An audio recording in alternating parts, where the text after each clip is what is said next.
ओम नमो भगवते वासुदेवाय। जय श्री कृष्ण, राधे राधे। आप सभी को भादो मास के शुक्ल पक्ष की पद्मा एकादशी, जल झूलनी एकादशी, जयंती एकादशी, पार्श्व एकादशी, परिवर्तनी एकादशी की ढेर सारी शुभकामनाएं। इस एकादशी को विभिन्न नामों से जाना जाता है। यह एकादशी भगवान देवाधिदेव देवेश्वर, भगवान करुणावत्सल्य भक्तवत्सल्य, भगवान श्री हरि नारायण के करवट बदलने के स्वरूप में यह एकादशी परिवर्तनी के रूप में बड़े ही प्रसन्नचित भाव से मनाई जाती है। आज हम सभी लोग इस पवित्र पावन भगवान हरि नारायण विष्णु को प्रसन्न करने वाली इस एकादशी के महात्म्य की कथा को श्रवण करेंगे, जो कि पद्म पुराण आप देख सकते हैं। पद्म पुराण से यह कथा आपको श्रवण करने को मिलेगी, कहीं इधर उधर से नहीं। आप पहले पद्म पुराण की कथा सुने, फिर आपको और कथाएं जरूर श्रवण कराई जाएंगी, क्योंकि इस चैनल पर आपको सप्रमाण के साथ कथाओं को सुनाने का क्रम रहता है। तो आप सभी लोग देखिए। आपको पता हो कि इस भाद्रपद मास में जो पड़ने वाली पद्मा एकादशी है, यह समस्त पापों को नष्ट करने वाली, संतान सुख वैभव देने वाली, भगवान हरि नारायण के चरणों में प्रीति रखने वाली यह पद्मा एकादशी है। वैसे तो हमारे सनातन शास्त्रों में जो है हर एक एकादशियों का अपना अपना अलग अलग महत्व बताया गया है। तो पद्म पुराण में जो कथा वर्णित है, हम सभी लोग उसी कथा को आज श्रवण करने वाले हैं। भक्तगणों, आप सभी लोग बड़े ही प्रसन्नचित भाव से आज की कथा को सुनना, क्योंकि कथाओं को सुनने का हमारे शास्त्रों और पुराणों में विशेष महत्व बताया गया है। धर्मराज युधिष्ठिर ने पूछा, केशव, भाद्रपद मास के शुक्ल पक्ष में कौन सी एकादशी पड़ती है? उसका क्या नाम है? कौन से देवता हैं और कैसी विधि है? कृपया करके करुणावत्सल्य हमें यह बताने की कृपा करें। तब भगवान वासुदेव श्री कृष्ण बोले, राजन, इस विषय में मैं तुम्हें एक आश्चर्यजनक कथा सुनाता हूँ, जिसे ब्रह्मा जी ने अपने पुत्र देवर्षि नारद जी से कहा था। नारद जी ने पूछा, चतुर्मुख, आपको नमस्कार है। मैं भगवान विष्णु की आराधना के लिए आपके मुख से कुछ सुनना चाहता हूँ कि भाद्रपद मास के शुक्ल पक्ष में कौन सी एकादशी हो। तब ब्रह्मा जी ने कहा, देवर्षि मुनिश्रेष्ठ, तुमने बड़ा ही उत्तम प्रश्न किया है। इस प्रश्न को करने से तुम्हारा तो कल्याण होगा ही, साथ ही साथ जगत का भी कल्याण होगा, क्योंकि संतों, आचार्यों, गुरुओं का जन्म ही जगत के कल्याण के लिए हुआ है। तब ब्रह्मा जी बोले, क्यों ना हो, वैष्णव जो ठहरे, भादो शुक्ल पक्ष की एकादशी पद्मा एकादशी के नाम से विख्यात है। परंतु कहीं कहीं पर आपको सुनने को मिलेगा जल झूलनी एकादशी, पार्श्व एकादशी, परिवर्तनी एकादशी के नाम से भी इसे जाना जाता है। उस दिन भगवान ऋषिकेश की पूजा होती है। यह उत्तम व्रत अवश्य करने योग्य है। इस व्रत को किसने किया था, इसका क्या महत्व है, क्या फल मिला, इसकी कथा अवश्य सुन कराइए। सूर्यवंश में मानधाता नाम के एक चक्रवर्ती सत्य प्रतिज्ञ और प्रतापी राज ऋषि हो गए हैं। वे प्रजा का अपने ओर से पुत्रों की भांति धर्म पूर्वक पालन किया करते थे। उनके राज्य में अकाल नहीं पड़ता था। मानसिक चिंताएं, मानसिक विकृतियां आदि कोई भी व्याधि, यूं का भी प्रकोप उनके नगर में नहीं होता था। उनकी प्रजा निर्भय धन्य धान्य से समृद्ध हो महाराज के कोष में केवल न्यायोपार्जित धन ही संग्रह था। उनके राज्य में समस्त वर्णों और आश्रमों के लोग अपने अपने धर्म में लगे रहते थे। मानधाता के राज्य की भूमि कामधेनु के समान फल देने वाली, उनके राज्य करते समय प्रजा को बड़ा ही आनंद और सुख प्राप्त होता था। एक समय की बात है, कर्म का फल भोग प्राप्त होने पर राजा के राज्य में 3 वर्ष तक जल की एक बूंद भी नहीं भूमंडल पर गिरी। इससे उनकी प्रजा भूख से पीड़ित हो नष्ट होने लगी। तब संपूर्ण प्रजा ने महाराज के पास आकर कहा, इस प्रकार कहा। प्रजा बोली, नृपश्रेष्ठ, आपको प्रजा की बात अवश्य सुननी चाहिए। पुराणों में मनीषी पुरुषों ने जल को नारा कहा, इसलिए नारा ही भगवान का अयन निवास स्थान है। अयन मीश निवास स्थान, नारा मतलब जल, पुराणों ने कहा है अयन मीश निवास स्थान। इसीलिए भगवान को नारायण कहा जाता है, इसलिए वे भी नारायण कहलाए। नारायण स्वरूप वाले भगवान विष्णु सर्वत्र व्यापक रूप में विराजमान है। वे ही मेघ रूप में वर्षा करते हैं। वर्षा से अन्न रूप में पैदा होता है और अन्न से प्रजा जीवन धारण करती है। नृपश्रेष्ठ, इस समय अन्न के बिना प्रजा का नाश हो रहा है, अतः आप कोई ऐसा उपाय करें जिससे हमारे योगक्षेम जीवन का निर्वाह हो सके। तब राजा ने कहा, आप लोगों का कथन सत्य है, क्योंकि अन्न को ब्रह्म कहा गया है। अन्न से प्राणी उत्पन्न होते हैं और अन्न से ही जगत जीवन धारण करते हैं। लोगों में बहुधा ऐसा सुना जाता है तथा पुराणों में भी विस्तार के साथ ऐसा वर्णन है कि राजाओं के अत्याचार से प्रजा को पीड़ा होती है, किंतु जब मैं बुद्धि से विचार करता हूँ तो मुझे अपना किया हुआ कोई भी अपराध दिखाई नहीं देता। फिर मैं प्रजा का हित करने के लिए पूर्ण प्रयत्न करूंगा, जिससे मेरी प्रजा के दुख दूर हो सकें। ऐसा निश्चय करके राजा मानधाता इन्हें गिने हुए व्यक्तियों को लेकर साथ ले विधाता को प्रणाम करके सघन वन की ओर प्रस्थान कर दिया। वहां जाकर मुख्य मुनियों और तपस्वियों के आश्रम में घूमते फिरे। एक दिन उनकी भेंट दैव संयोग से जब कष्ट को दूर होना होता है, कोई मार्ग प्रशस्त होना होता है, तो ऋषियों और संतों का दर्शन दैव संयोग से हो ही जाता है। भक्तों, एक दिन उन्हें ब्रह्मपुत्र अंगिरा ऋषि के दर्शन हुए। ऋषि श्रेष्ठ, उन पर दृष्टि पड़ते ही राजा हर्ष में भरकर अपने वाहन से उतर पड़े और इंद्रियों को वश में रखते हुए दोनों हाथ जोड़कर उन्होंने मुनि के चरणों में प्रणाम किया। प्रणाम मुनि श्रेष्ठ। मुनि ने भी स्वस्ति कहकर राजा का अभिवादन किया और उनके राज्य के 7 अंगों की कुशल भी पूछी।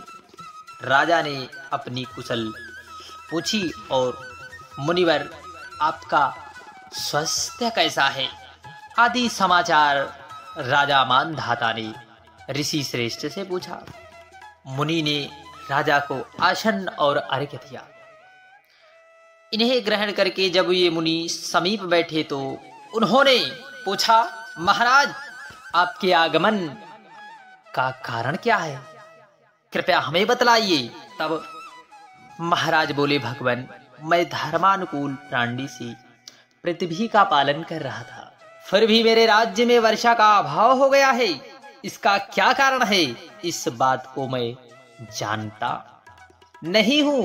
कृपया मेरी जानने की जिज्ञासा है ऋषि श्रेष्ठ, कृपया कर हमें अवश्य यहाँ बतलाई। तब महर्षि बोले, राजन, यह सब युगों में उत्तम सतयुग है। इसमें सब लोग परमात्मा के चिंतन में लगे रहते तथा इस समय धर्म अपने चारों चरणों से युक्त होता है। इस युग में केवल ब्राह्मण ही तपस्वी होते हैं, दूसरे लोग नहीं। किंतु महाराज, तुम्हारे राज्य में यह शूद्र तपस्या कर रहा है, इसी कारण मेघ पानी नहीं बरस रहे हैं। तुम इसके प्रतिकारक का यत्न करो, जिससे यह अनावृष्टि का दोष शांत हो सके। तब महाराज बोले, मुनिवर, एक तो यह तपस्या में लगा है, दूसरे निरपराध है, अतः मैं इसका अनिष्ट नहीं करूंगा। आप उक्त दोष को शांत करने वाले किसी धर्म का उपदेश कीजिए, क्योंकि आप धर्म की ध्वजा को फहराने वाले। ऋषि बोले, राजन, यदि ऐसी बात है तो तुम एकादशी का व्रत करो। भाद्रपद मास के शुक्ल पक्ष में जो पद्मा के नाम से विख्यात एकादशी है, उसके व्रत के प्रभाव से निश्चय ही उत्तम वृष्टि हो।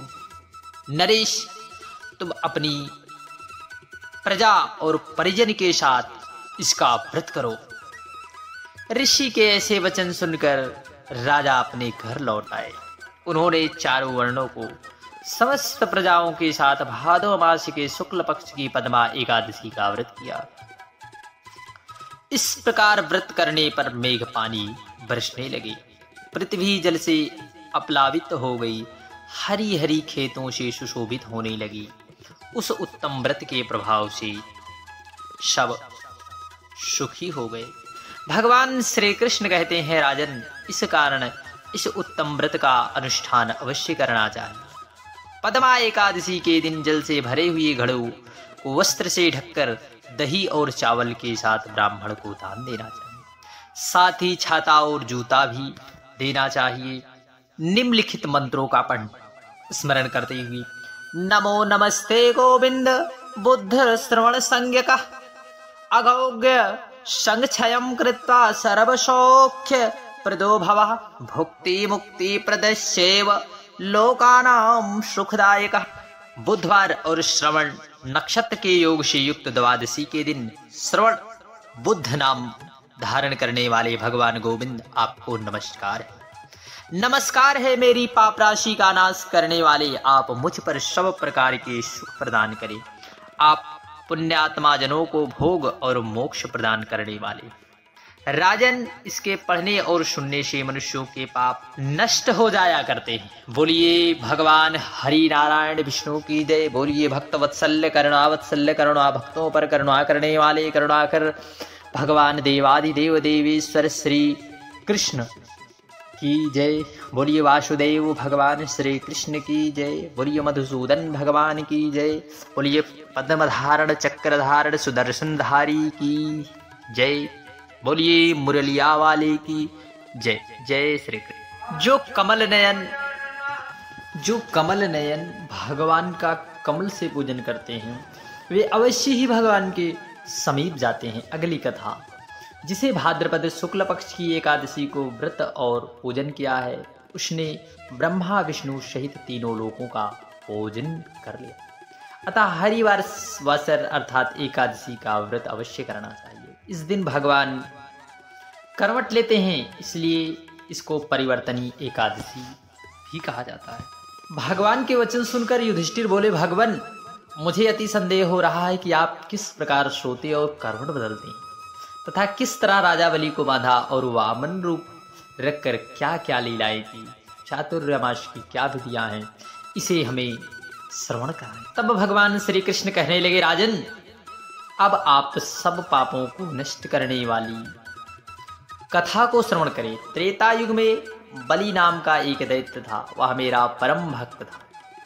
विविध प्रकार के वेद सूक्तों से मेरा पूजन किया करता, नित्य ब्राह्मणों का पूजन यज्ञ के आयोजन करता। लेकिन इंद्र के द्वेष से के कारण उसने इंद्रलोक तथा सभी देवताओं को जीत लिया। इस कारण सभी देवता एकत्र होकर सोच विचार कर भगवान के पास गए। बृहस्पति सहित इंद्रादि देवता प्रभु के निकट जाकर और नतमस्तक होकर वेद मंत्रों द्वारा भगवान का पूजन और स्तुति करने लगे।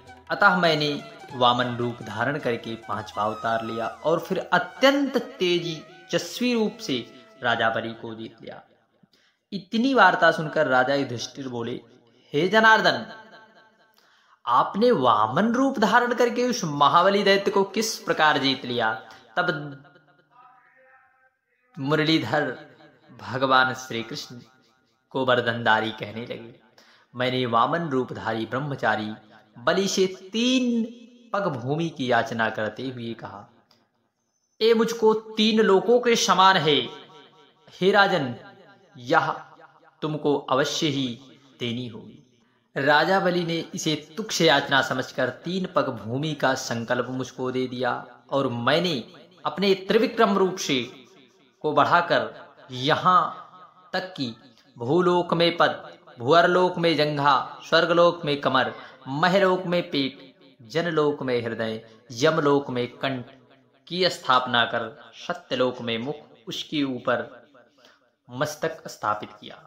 सूर्य, चंद्रमा आदि सब ग्रहगण, योग, नक्षत्र, इंद्रादिक देवता, शेष आदि सब नागगणों ने विविध प्रकार से वेद सूक्त से प्रार्थना की। तब मैंने राजा बलि का हाथ पकड़कर कहा, हे राजन, एक पग से पृथ्वी, दूसरे पग से स्वर्गलोक पूर्ण हो गए, अब तीसरा पग मैं कहाँ रखूं? तब बलि ने अपना सिर झुका लिया और मैंने अपना पैर उसके मस्तक पर रख दिया, जिससे मेरा वह भक्त पाताल को चला गया। फिर उसकी विनती और नम्रता को देखकर मैंने कहा, हे बलि, मैं सदैव तुम्हारे निकट रहूंगा। विरोचन पुत्र बलि से कहने पर भाद्र पद शुक्ल पक्ष की एकादशी के दिन बलि के आश्रम पर मेरी मूर्ति स्थापित हुई। इसी प्रकार दूसरी क्षीर सागर में शेषनाग के पृष्ठ पर, हे राजन, इस एकादशी को भगवान शयन करते हुए करवट लेते हैं, इसलिए तीनों लोकों के स्वामी भगवान श्री हरि नारायण विष्णु का उस दिन पूजन करना चाहिए। इस दिन यथाशक्ति अनुसार चांदी, चावल, दही का दान करना उचित है। रात्रि को जागरण अवश्य करना चाहिए। जो इस विधि पूर्वक व्रत को करता है, सब पापों से मुक्त होकर स्वर्ग में जाकर चंद्रमा के समान प्रकाशित होता है, यश पाते हैं। जो पापनाशक इस कथा को सुनते या पढ़ते हैं, उनको 1000 अश्वमेध यज्ञ का फल मिलता है। जय श्री कृष्ण। राधे राधे। उमापति महादेव की जय।